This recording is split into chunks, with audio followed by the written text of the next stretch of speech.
Cette position de Taïwan place l'île directement en face de l'estomac, entre guillemets, du soi-disant noyau géopolitique chinois, le noyau Han, qui est la partie la plus importante et vitale de la civilisation chinoise depuis plus de 2000 ans d'histoire.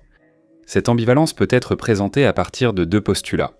L'un d'eux est le fait que l'île de Taïwan, étant hors du contrôle du Parti communiste chinois, représente la plus grande vulnérabilité et insécurité de la Chine, car des forces hostiles, à partir d'ici, pourraient atteindre directement la partie administrative et productive de la Chine continentale.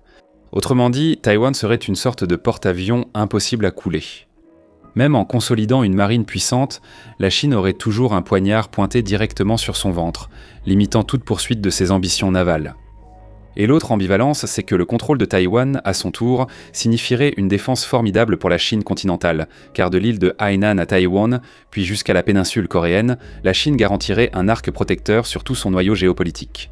Dans le cas coréen, la Chine empêcherait non seulement la Corée du Nord de potentiellement s'engager contre elle, mais aussi la Corée du Sud elle-même, qui évite de s'opposer directement à la Chine pour plusieurs raisons.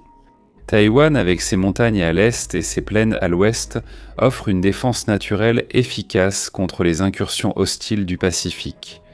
Pour les États-Unis, une Taïwan hors de leur contrôle et sous l'influence de Pékin menacerait leurs intérêts en Asie du Sud-Est et limiterait leur coopération avec les Philippines, la Malaisie et l'Indonésie, pays aux politiques internes instables. Deuxièmement, il joue un rôle essentiel dans l'économie mondiale, produisant l'immense majorité des semi-conducteurs mondiaux. Sa perte pourrait directement ébranler le marché mondial, car absolument tout ce qui est électronique en ressentirait les effets. Si la TSMC, qui est la principale entreprise de ce secteur, venait à être détruite en cas de conflit, la chaîne commerciale mondiale serait touchée. La production de puces subirait de graves dommages pendant des années, entraînant des conséquences économiques catastrophiques. Ce n'est pas un hasard si la TSMC elle-même cherche à étendre sa production dans d'autres pays comme les États-Unis, l'Allemagne et le Japon. Hormis le cas japonais, cela sera difficilement visible avant la fin de la décennie.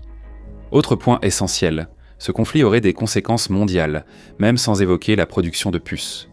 Parce que si l'on trace une ligne reliant le Vietnam en passant par la Chine, Taïwan, en direction du Japon et en terminant sur la péninsule coréenne, on parle d'environ 40% de la production industrielle mondiale, dont la grande majorité est transportée par voie maritime.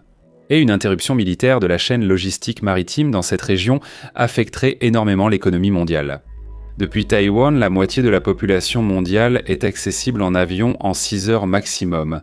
Alors comprenez qu'il s'agit de chiffres importants qui montrent l'ampleur et les effets d'un éventuel conflit entre la Chine et Taïwan.